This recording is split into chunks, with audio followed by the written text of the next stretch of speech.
Так, друзья, всем доброго утра. Добрым утром. 28, да, сегодня, правильно, это апреля? Там, наверное, 20, ну, если вчера 27 было, на сегодня 28, правильно? 28 апреля наступил. Поставили будильник на час ночи. Но мне кажется, я не засыпал даже. Я закинул 2 сырые полежки в печку. Сначала вроде комфортно было, потом это все начало утухать. Прохладненько, стало сыро. Час я это все подкинул. Ой, час говорю, 12:08 было я, когда подкинул было. Ну, покрутился, и будильники зазвенели. Мне кажется, я толком даже не засыпал. Все-таки, не знаю, не то чтобы чувство тревоги, а это то, что на новом месте. Надо было нам вечерком перед это, как лечь рыбацкого, охотничьего, хряпануть, наверное. Расслабило бы маленько, может быть, уснули хоть. Рома говорит, тоже вроде бы. Я, говорит, не понял, уснул, не уснул. Вот. Пьем мы разные напитки с Иваном, чуть не сказал, уже привык с Иваном Григорьевичем. С Ромкой. Ромка кофе. Я настой из шиповника. Все это в термосах. Темно. Но лучше выехать чуть пораньше, чтобы сам рассвет быть уже в шалашах. Не знаю, как разольется ручей, не разольется. Нам надо еще обратно проскочить. И, наверное, будем ходить пешком, потому что другой дороги здесь нет. А ездить опасно тоже. Пока еще проскакиваю, там глубина до мосточка небольшая пока. Но если мосточек всплывет, и там будет глубина где-то 1,5 метра, ураган не плавающий. Так что как-то надо будет так. Тут яичница у нас, да? Угу. Хлеб. Хлебушка, пожалуйста. Да, мы, наверное, хлеб убрали в кофр. Ладно, в общем, короткий завтрак. Завтракаем, в принципе, пока еще ничего не готовили. Завтракаем тем, что принесли с дома в контейнерах. Это яичница и гречка. И суп есть, потом будем греть на обед. Дня 2, я так думаю, готовить точно не будем, потому что кто бы что ни писал, кто бы что ни говорил, готовка туда-сюда. Ну, немного не то. Мы сюда, как говорится, приехали на весновку. Приехали не на один день. Вот потом, когда уже обживемся, когда съедим домашние запасы все, у нас есть и котелок, у нас есть и сковородка. Когда откроется озеро, можно поставить будет сеточки, поймать рыбку, пожарить, достать котелок, приготовить тот же шулюмчик из добытой утки. Надеюсь, мы ее добудем. Вот. А пока что кривляться, едим то, что есть. Все. Короткий завтрак и в номера. Ты что, все по бревнышку переходишь? Да. Я вот тоже думаю, лучше по бревнышку перейти, наверное. Мостик пока не трогать лишний раз. Вот если этот мостик всплывет сейчас, я его сделал зимой, и он как бы просто вмерзший в лед, вот от льда отойдет и всплывет, и уплывет туда. И будет все. И будет конец фильма. У меня ураган останется на той стороне. Тихо. Тут, блин, циркачом будешь.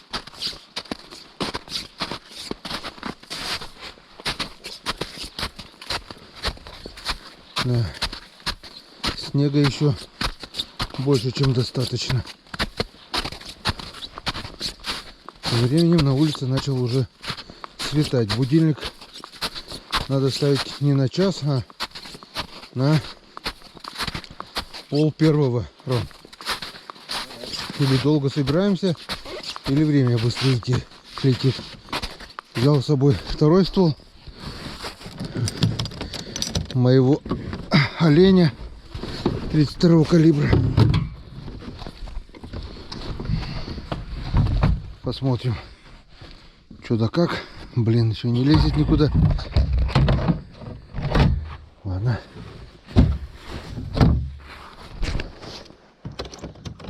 Погнали. Пора. Пора уже, пора.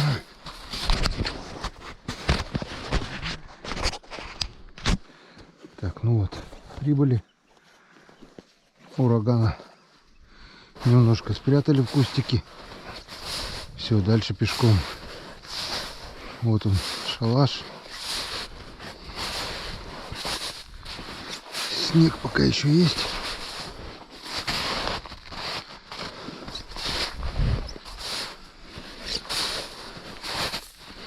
Да, немножко, конечно, минут на 20 надо было пораньше.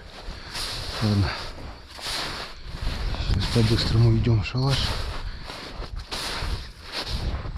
И надеюсь, что-нибудь да у нас получится.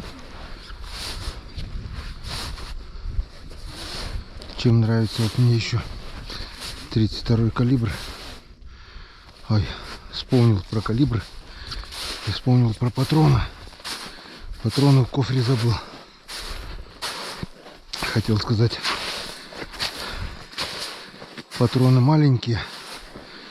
И в одну пачку влезает. Вон. Здесь вот пачка из-под 16 калибра. Тут я не знаю сколько. Около 40 штук, наверное, патронов. 12 калибр. Надо с собой таскать целую сумку с патронами. Недавно вот я заказал себе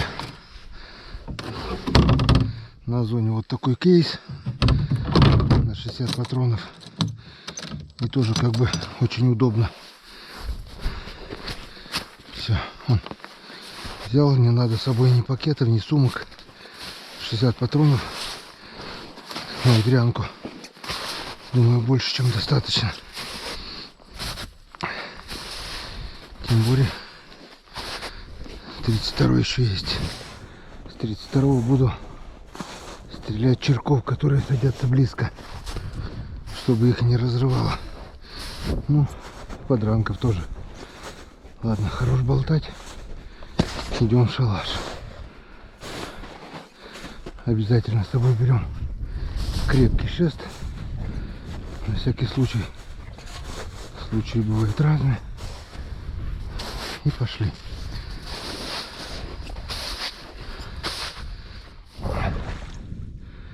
Залетели дикряква. Где-то с болота.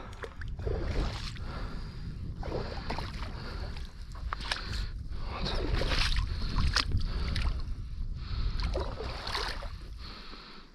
Болото уже отошло. Снега нет. И воды нет. Не знаю, будет ли в этом году вода хорошая здесь. Обычно здесь затопляет все, как море. А в этом году снега было мало. Здесь он уже растаял. И воды мало. Вот небольшая лужица возле шалаша. И все. Ладно, немножко уже осталось. Надо побыстрее спрятаться. Этот шалаш. Шалаш у Володи. Но пока хозяина нет, мы здесь посидим, потому что вдвоем в одном шалаше с Ромкой, ну, как бы не то чтобы не очень, всю жизнь сидели. Вот там недалеко, метров 50, наверное, наш шалаш, самый первый, который поправлять его смысла не было, потому что Володя сюда построил близко, и мы могли бы задеть друг друга дробью. Так что вот там вот Володин шалаш раньше был, там наш. Ну, потом днем расцветет, покажу. Сейчас он поставил посередине и как бы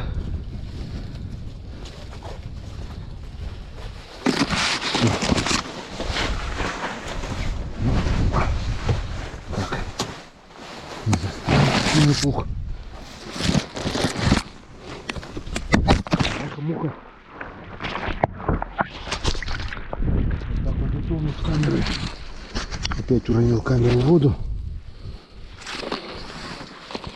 Легкенько. Вот так вот, если бы не поплавок, он бы уже утонул. А так хоть наплывать. Снимал ружье, забыл про камеру. Утопил. Все. Все, друзья. Мы в шалаше. Ждем уток. Время 2 часа 14 минут. 28 число. Добрались до шалаша. Переоделись в зимнюю обувь, чтобы бродняк не было холодно сидеть. Почти рассвело. Ждем. Так. 2:18. Слышал первых уток.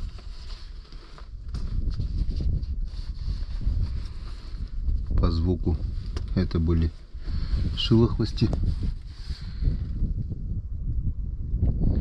Они как бы кряхтят так.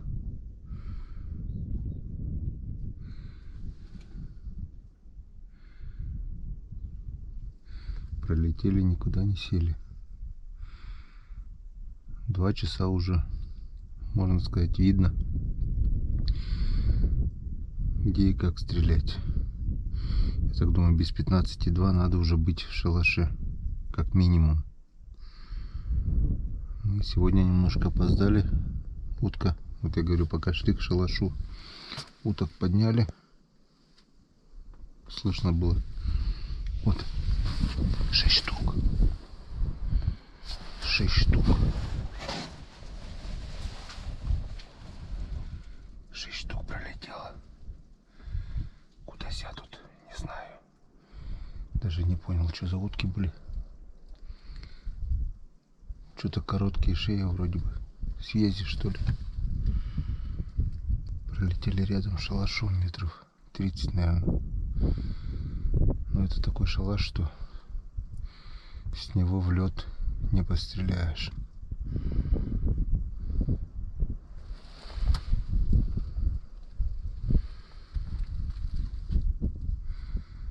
Ну, уже неплохо. Уже радует. Может быть, кромки подсядут. Может, и кружочек сделают, пролетят вообще. На улице поднялся ветер. Ну, дождичек прошел. Что тоже не может не радовать. С завтрашнего дня обещают ночные заморозки. Посмотрим. Тоже, с одной стороны, плохо. Лужи все будут замерзать. Ладно, ждем. Как мы видим, время 3 часа.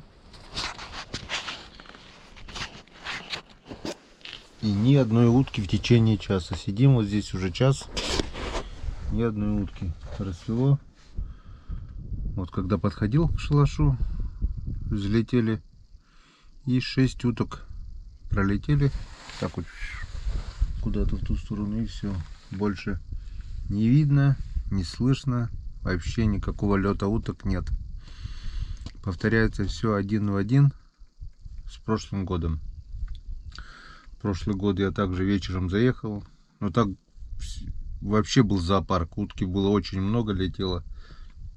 На следующий день утром также поднялся ветер, дождь. И как отрезало.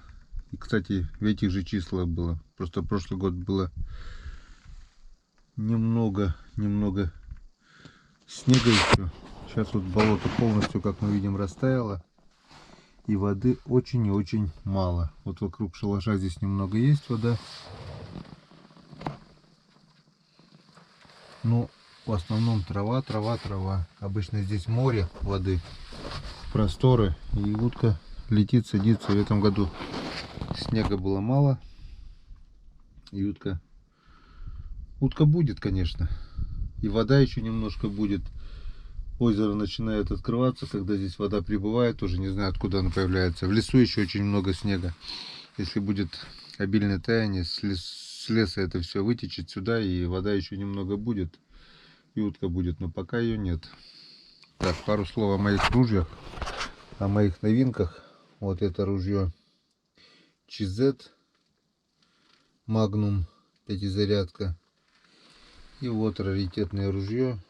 Это ружье олень 32 калибра, курковочка,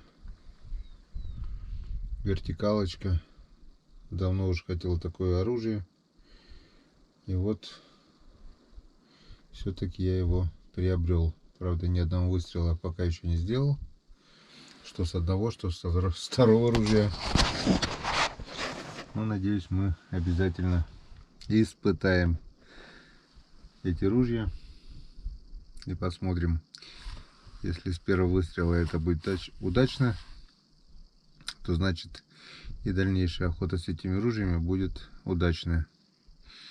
У этого ружья у меня есть еще и коллиматор. С коллиматором ружье было. Коллиматорный прицел. Но пока я его будь здоров, не ставил. Вчера, видать, простыл с этим дождем. Вот это насморк, чих. Не совсем хорошо себя чувствую. Еще заболеть не хватало. У меня как закон подлости, как заезжаю на весновку, эти сырые холодные ночи, и сразу что-то начинается чих, кашель и все такое, бронхиты, синуситы всякие, гаймориты и прочая хрень. Ну, мне кажется, сейчас сидеть смысла нет. Можно сидеть сутки, ближе к вечеру что-то может появиться. Может что-то налетит через часа 2-3. Но прошлый год вот так же вот. Если утки с утра нет до 3 часов, то ее как минимум до 6 обычно не бывает.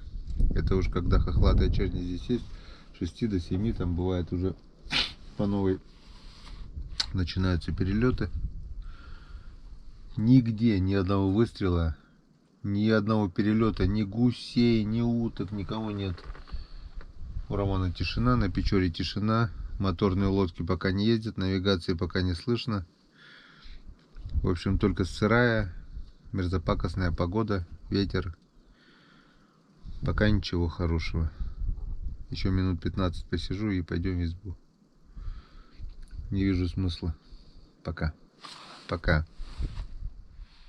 Ну вот. Первая утрянка у нас закончилась с нулевым результатом. Такой вот шалашик Володи построил в прошлом году. Здесь пока еще не оттаяло немного. Вот у него там вдалеке, я не знаю, видно, не видно, сидит Ромка между озером и болотом. Озеро еще стоит. Вот первый Володин шалаш. Тут он раньше сидел. И вот сейчас покажу мой шалаш, самый первый.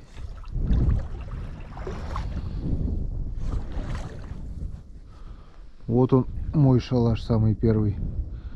Если раньше было метров 70-80 где-то, ну 100 метров, грубо говоря, между шалашами, то Володя прошлый год поставил сюда шалаш. И сидеть здесь, чтобы Володя здесь, смысла нет, очень опасно. Два шалаша получилось рядом. И пришлось забросить наш шалаш. А так, там еще сзади, тут сбоку тоже. Утка сюда тоже хорошо садится. Самый-самый-самый первый шалаш, вот этот наш. Делали вручную, еще техники не было. С лесу таскали на плече сушняки. Один этаж, второй. Поначалу там еще вдалеке 2-3 плотика тоже Там один плот большой, двухъярусный, тоже вручную все с леса, сушняк таскали на плечах. Это сейчас хорошо с техникой, благодаря урагану. На санях бац-бац и привез. Тут еще вот, как мы видим, лед. С одной стороны это хорошо, ходить более-менее безопасно пока. Ну что, правда, вот скользко. Когда все это оттает и прибудет вода, здесь очень и очень опасно передвигаться. Вот Володя по этой причине и сделал здесь мосточки, потому что на границе твердого и болота протекает типа ручья, и там вообще трясина, колодцы такие, ни дна, ничего нет. Чуть оступился, и уже тебя никто не спасет. Ромка у меня с 12 лет, наверное, один здесь сидел в шалаше, добудет утку или подранка, и потом гоняется по этим болотам с шестом. Да, сколько уже, больше 20 лет уже здесь на этих болотах охотимся. И все, конечно, меняется. Раньше утки здесь было море. С каждым годом меньше. Ну, иногда нет. Почему? Иногда и нормально бывает, но бывают и такие утрянки вообще пустые. Вот я говорю, прошлый год было. Печора открывается рано. Утка вся на печоре. Это раньше, когда морозные зимы были, снежные. Печора стоит, болото открывается, утка прилетает, и вся утка на болотах. А теперь все, природа поменялась. Но по привычке уже все равно хожу сюда, потому что, несмотря на то, что есть утка, нет, это мне нравится. Вон какие классные мосточки Володя сделал тут. Шикардос. А так, без этих мосточков здесь, вот на этих местах вообще трясина. Тут на лодке мы обычно передвигаемся. Тут такие колодцы, ямины. Вот ручей с леса вытекает и течет сквозь болото.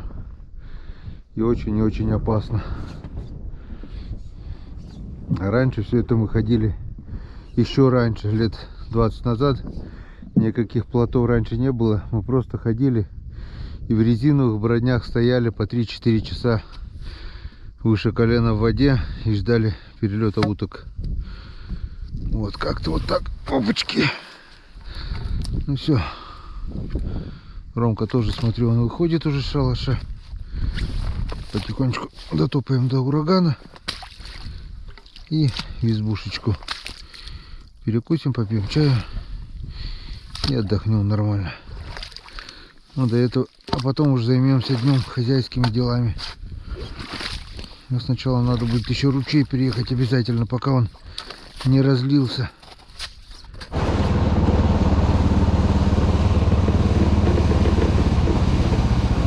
Ну чё, Роман Геннадьевич, как тебе первая утрянка? И тут пусто. Че, озеро немножко хоть открылось? Да, ну, чуть больше, чем вчера. Немножко, Вчера да? было метр на метр, то сегодня 2,5 на 2,5. Нет, наверное, 2 метра на где-то метра 3-4, наверное, овальный такой, да, наверное? Ну да. Но, в принципе, черкам уже, если сегодня минуса не будет, наверное, вот это участок сегодня, наверное, откроется за день, да? Вечером уже Я может... думаю, днем должно промыть от моста до старого шалаша примерно. Видишь, там все темнота вон. Не, вот тут вот перешеечек сегодня промыть должно, там и завтра, наверное. Если ночных заморозков не будет, а будут ночные, не знаю.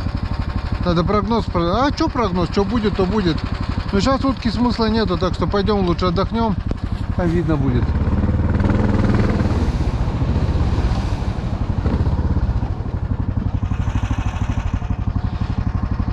Вот еще один плот шалаш. Так не чистили, потому что что-то решили. То, что здесь рядом, во-первых, опасно. Во-вторых, в одном месте сделали шалаш в конце озера. Рома будет здесь, а я поеду туда.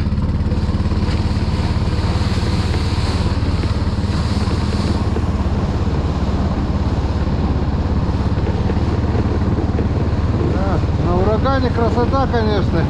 Если бы не этот ручей, не надо пешком. Раньше это все пешком топали или на лыжах. Выше колена по снегу. Очень много времени уходит на дорогу к шалашу и обратно.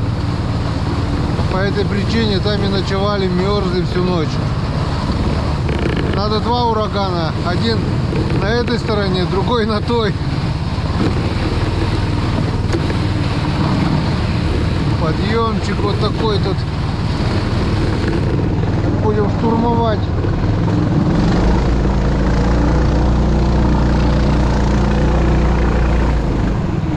Ураган сила.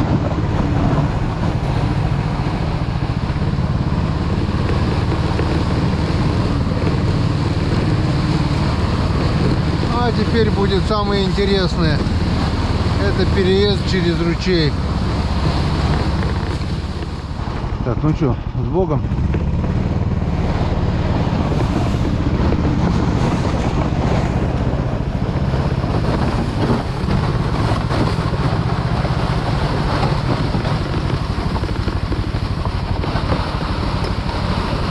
А путь дорожка фронтовая.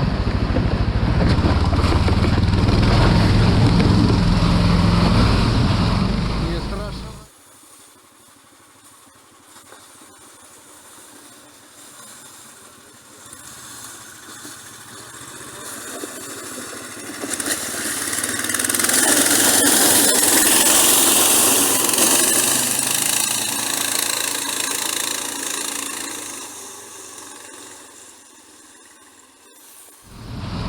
Не страшна нам бомбежка любая, а помирать нам рановато.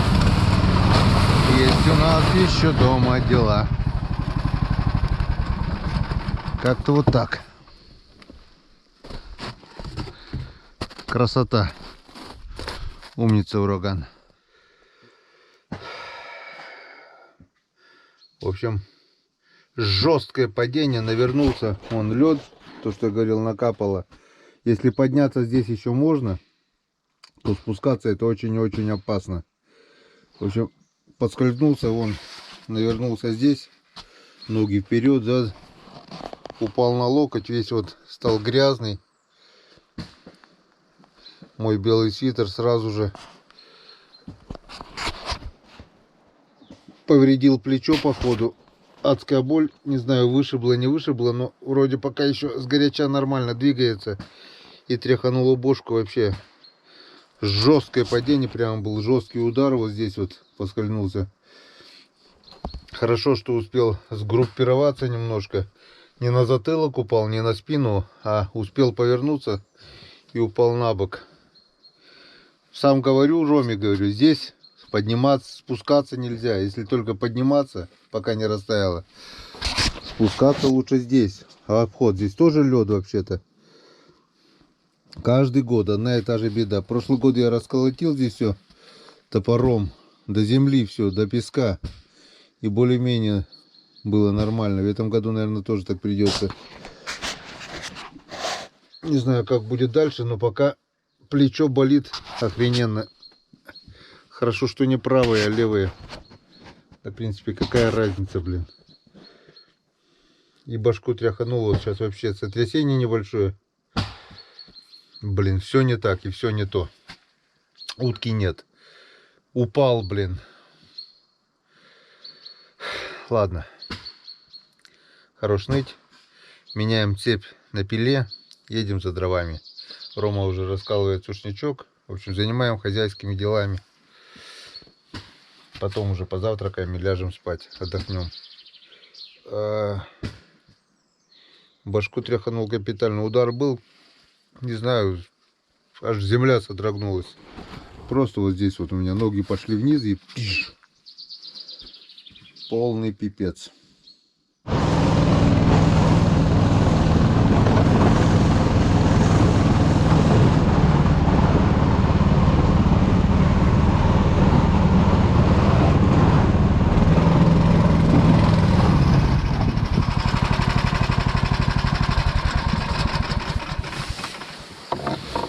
Что, получается?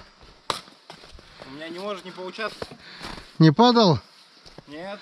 Это радует. Что, так и не прошло? Не, плечо болит сильно. Еще сильнее. С горяча-то, видать, это... И не поднимается рука вообще. Ключица. Не ключи-то здесь, вон, здесь. Она отдает, плечо же. У меня же так же было. Не, у меня здесь.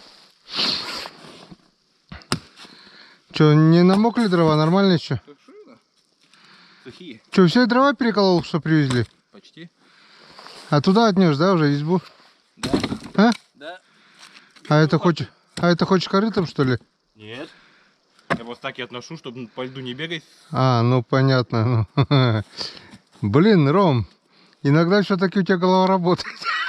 Очень редко, правда. Нормально. Чем дальше, тем больше. Березку-то я взял, но она какая-то без бересты. Корявая какая-то вся, блин, болотная береза. Там поваленная была. Кривобокая какая-то. Гнилая наполовину. Что там, кто орал на озере? Не знаю. Я тоже не понял. Или чайки, не чайки, что-то, птицы какие-то. А этот пролетал тут. Большая, с длинным носом таким, как его. Журавль, что ли? Нет, кулик, не, кулик маленький. А он орал, что ли? Да. А, Похожий такой на кулика, только большой. Как его? Небольшой. вальшнеп, кроншнеп. Крэб-снэп, что-то вот это, короче, фигня. Ну. Ясно.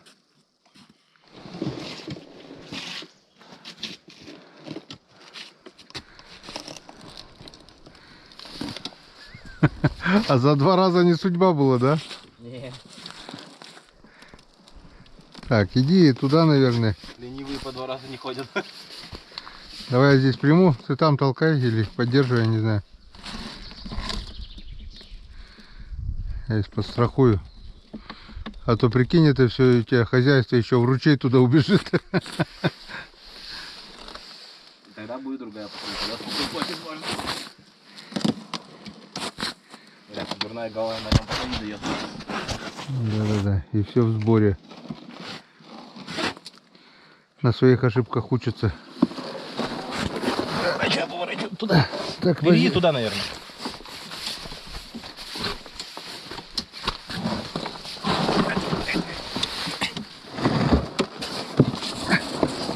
Кубометр дров, блин. Все. Доехали до пункта назначения. Че, напротив прямо сюда дальше тащить? Ну да. А потом складывать неудобно не Ну будет. ладно, оставь это, я туда вовнутрь вожу, мне полностью затаскивал. О. Я так думаю, этих дров хватит не только нам на весновку. Вот. Это НЗ. Чурочки пусть так и лежат, если что. Это гнилье просто привезли мы, гнилушки, чтобы не впитывали воду. Как губка сложили сюда. Это на крайняк расколоть недолго. А вот этой сушины сейчас мы сюда разложим. Сюда разложим. Хватит. Во! Сырую березу привезли. На ночевку хватит. Вот, так что на весновку мы дровами обеспечены. Плюс еще Володя заготовил, но это уже, наверное, на осень. Как-то вот так. Хозяйские дела сделали. Часа 2 прошло, наверное, да? Сколько время? Сейчас, наверное, перекусить надо и поспать немножко. 5:30. 5:30. У нас день заканчивается. День подходит к концу. А на весновке, кстати, всегда так. Ай. Ой, башка болит, плечо болит. И еще и вот это. Рукой что удержался. Немножко покалечился. Не стой там, я не могу теперь смотреть. Еще, блин, ты еще покалечишься и вообще нормально будет. Давай, повторяй. На своих Всё. ошибках учатся, да? Раскладываем дрова. Греем завтрак или ужин, как правильнее сказать. На весновке, кстати, это все наоборот. Днем спим, ночью живем. Это ладно, сейчас ночью еще пытались кимарнуть, что не получилось. А так обычно спать ложимся 6-7 часов утра. До обеда спим. И как-то вот так. Ладно. Скоро ужин и тихий час. Так, ну что, паркохозяйственный день подошел к концу. Теперь можно и покушать. Мы хотели сразу покушать, поужинать или позавтракать, я не знаю, как это называется. Но все-таки решили и все сделали. Накололи, сложили сушеную дрова, березонька вот там вот сырая. Береза на сегодня здесь, дрова на растопку есть, дрова запас есть. Все четенько. Печку раскочегарили, сейчас кинем березку и будет сухо.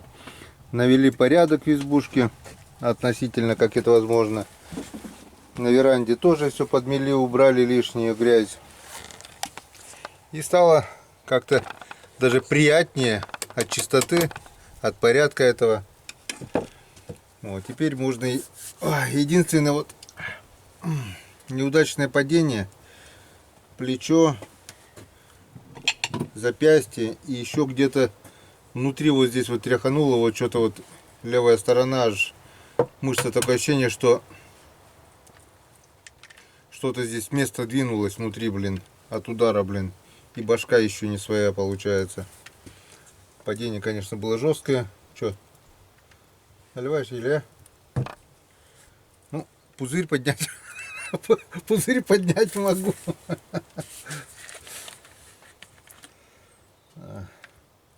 Наша черемушка. Лекарство от всех болезней. Дай бог сейчас. Я думаю, если нервы, то ладно, залечат, но никак не перелом какой-нибудь. Ну, как сказать. Вот сейчас вот нормально накатить, лечь спать, проснуться. Жив, здоров. Это, знаешь сказку о мертвой и живой воде, нет? Не читал, наверное. Почему? Мертвый живой. А живой в воде, наверное, просто. Мертвая и живая вода. Вот. Погиб, там сказка была. Воин. Лежит мертвый, да? Все. Кын, кулома. А подруга у него, я не помню. Ну, может быть, я что-то путаю, но сказка, в общем, такая была. Что-то помнится из детства. Подошла сначала мертвой водой, облила его, побрызгала. На нем все раны затянулись мертвой водой. Ну, допустим, мечом рассечение было, там полтела это, блин, голова там на бекрень на коже висела. Мертвой водой побрызгала, это все заросло, связалось.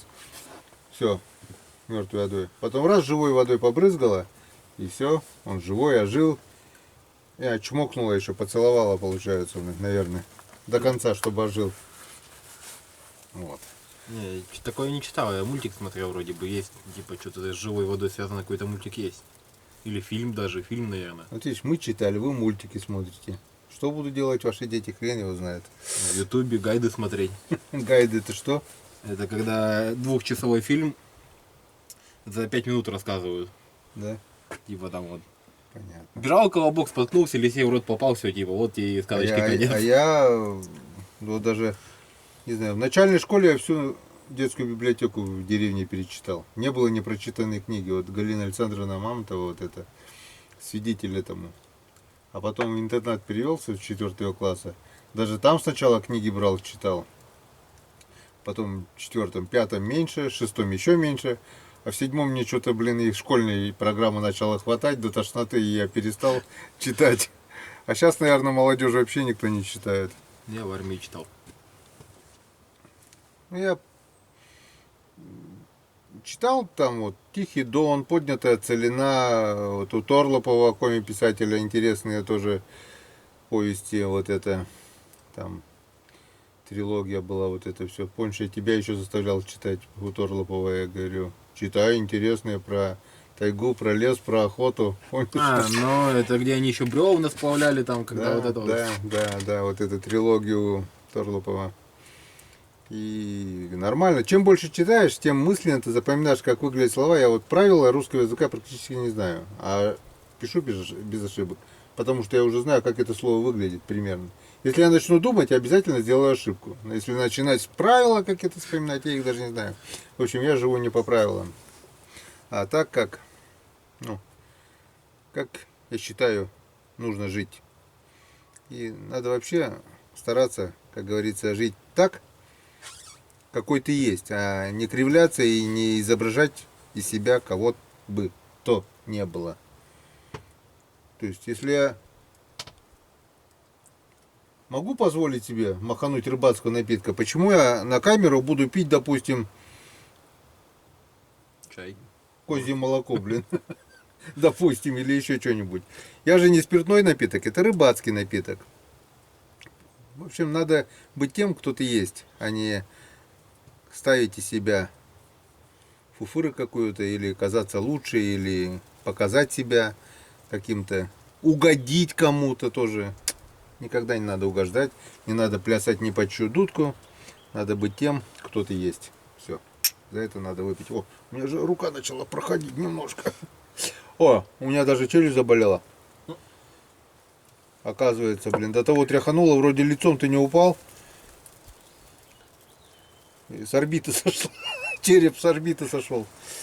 В общем, левая сторона вся и вышла из строя у меня. Хорошо, что не... Блин, вот даже так вот поднять не могу. Ну давай. О.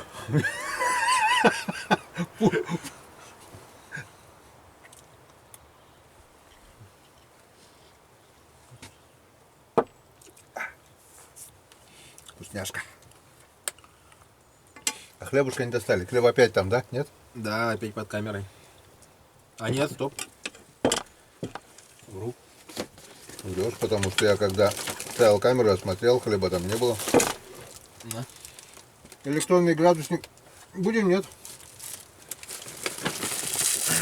Ставить куда-то.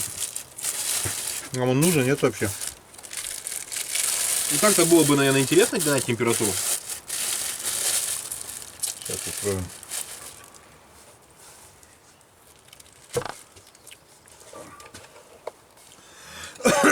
А здесь такое интересное место, вот разливается ручей, сейчас вот вам покажу. Вот так вот разливается ручей.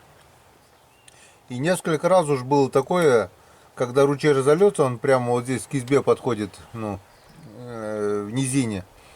Черки, не знаю откуда, как мессершмитты, падают прямо сверху и плюхаются прямо здесь, в избе, в 25-30 метрах от избушки.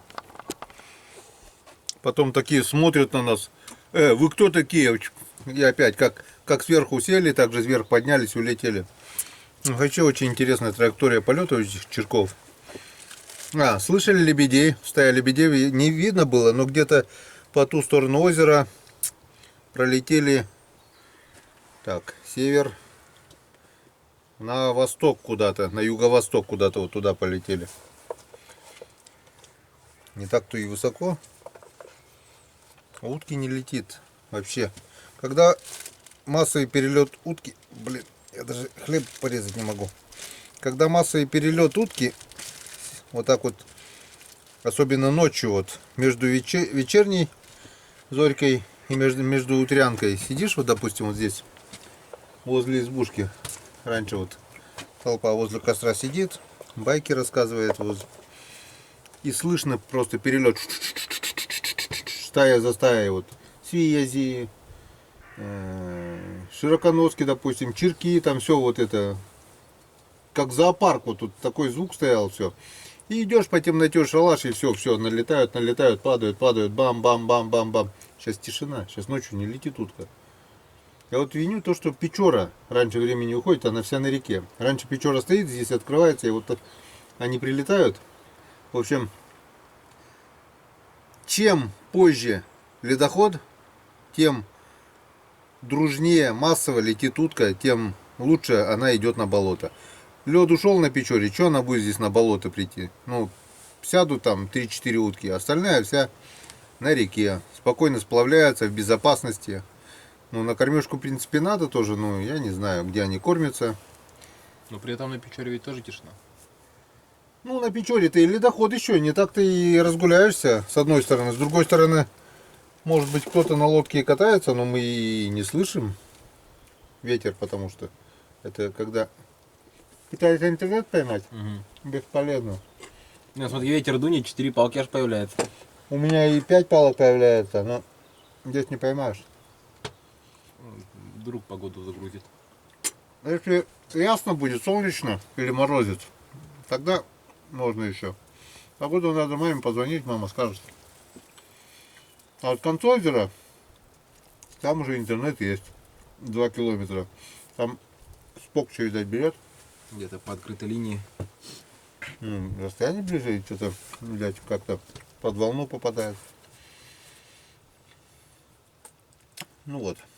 Смотри, здесь сколько, да? До Порчи? Километров. Ну, по прямой, наверное, 15, может быть, не больше. Ну, а до Тимушбора километров 30. Спокче. Да. Ну да. Там ловит, тут не ловит.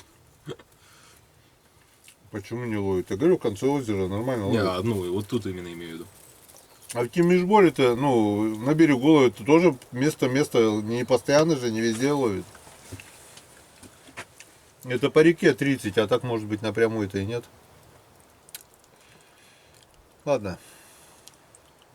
В принципе, весновка потихонечку продолжается. Неважно, с одной стороны. Конечно, не то чтобы неважно, а интересно бы, конечно, было, если бы утка была. Ну, даже если совсем нет утки, вот это вообще вот времяпровождение в лесу, в избушке с сыном. Я говорю, всю рыбалку, всю зиму ходил один, не то что один, а не было возможности у Ромки выехать.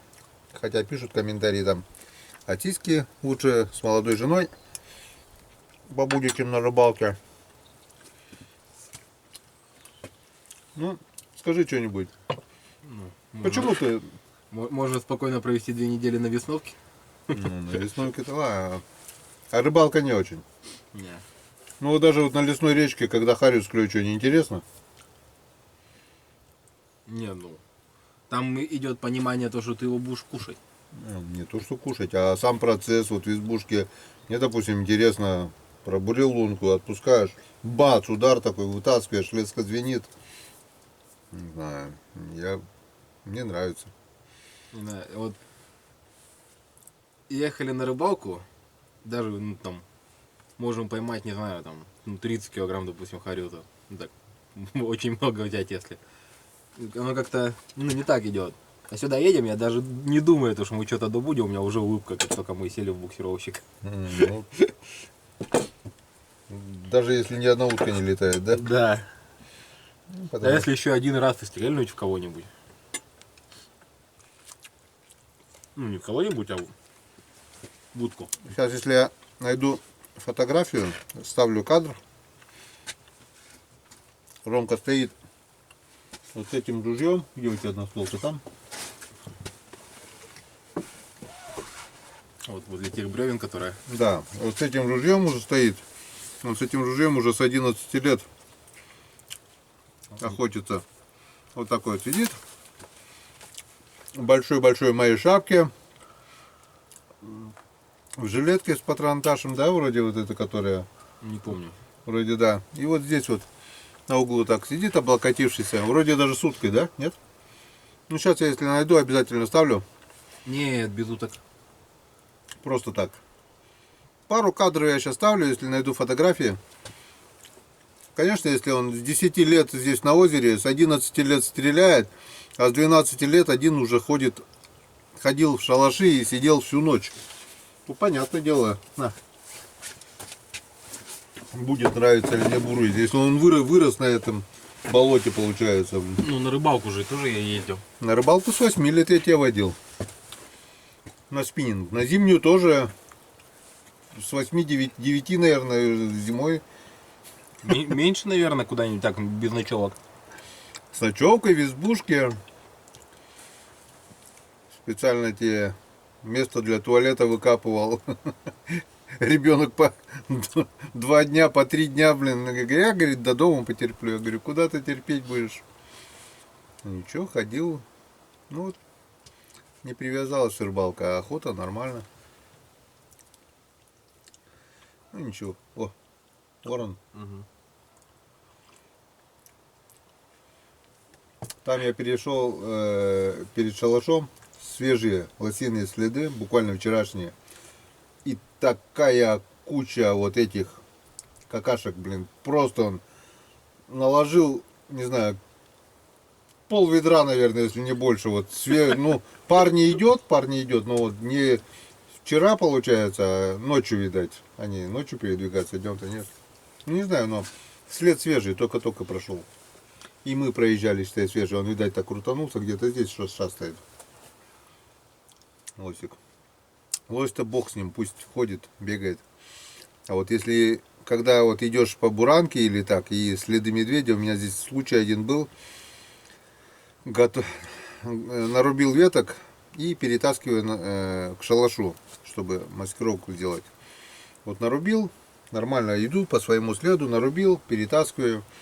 И тут я очередную порцию веток, кучу перетащил, возвращаюсь, и медвежьи следы. А у меня ружье, я не помню, возле шалаша, наверное. Я хожу, чтобы не мешалось, но выложил ружье и все. У меня, я не знаю, на лысой голове у меня, наверное, волосы все подскочили быстро-быстро. Я забыл про эти ветки. Бегом к ружью, но не бегом, а спокойным, быстрым шагом. Ружье взял, 2 пули, хлоп-хлоп туда, с вертикалкой, это хорошо помню еще. И все уже, давай мониторить. Че, где по следам, аккуратненько. Но медведь или был умный, или кушать не хотел. Он, видать, просто походил рядом и не стал проявлять никакой агрессии. В общем, ну, караулить потом мне уток было очень жутко там. Сидел. Он может с просонья. Нафиг надо. Ну, не знаю, ну... А второй случай был, я уже не знаю, рассказывал, наверное. Это вот в дальнем шалаше, где мы сейчас палатку поставили. Тут 2 охотника тоже сидели. Наливай пока. 2 охотника тоже сидели в избе тут. Они здесь охотились. Они очень хорошо. Это Юра Андреев и Кузя. Хорошо очень в лед стреляют. А утка летала. Не садилась, летала. Но это им не мешало. Хлоп-хлоп. Подшибают под ранком. Хлоп-хлоп. Ну, красиво это у них получалось. У меня так не получается. Я пошел, поплыл на резиновой лодке в конец озера. Вечерку отсидел. Что-то я даже добыл. Уток 5, наверное, или 6. Что-то кряква была, самец, хорошо помню. Связь. Пару черков. Что-то широконоска. Ну, нормально. Озеро только-только открылось, даже конец озера немножко еще во льдах был, вот ледоход по озеру прошелся, очень быстро растаял, и немного какая-то часть озера в конце была еще подо льдом, и очень хорошо как раз шалаш заканчивался, и утка туда садилась.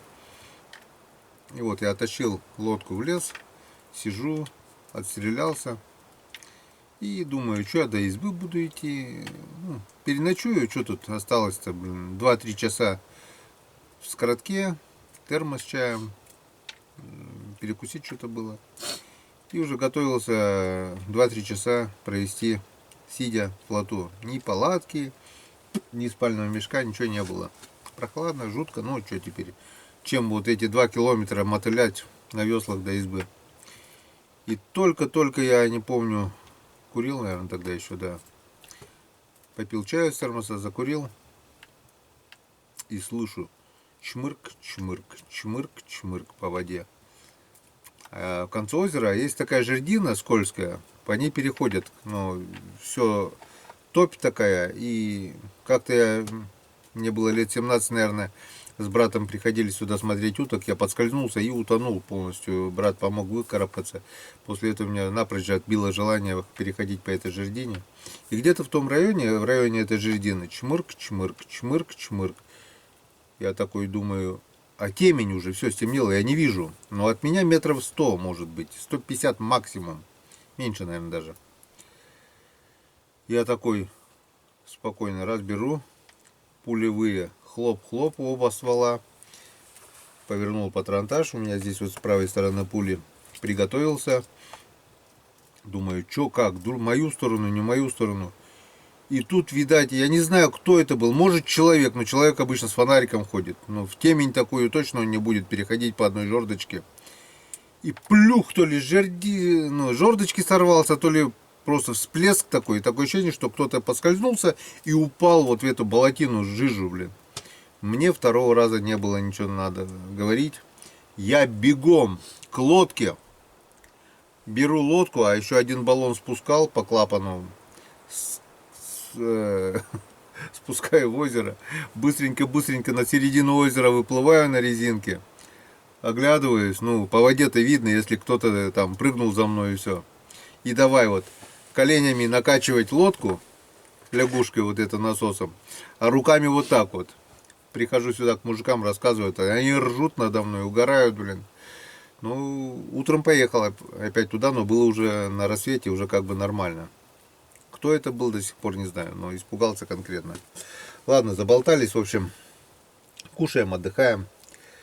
Ближе к вечеру идем в шалаши. Как-то вот так.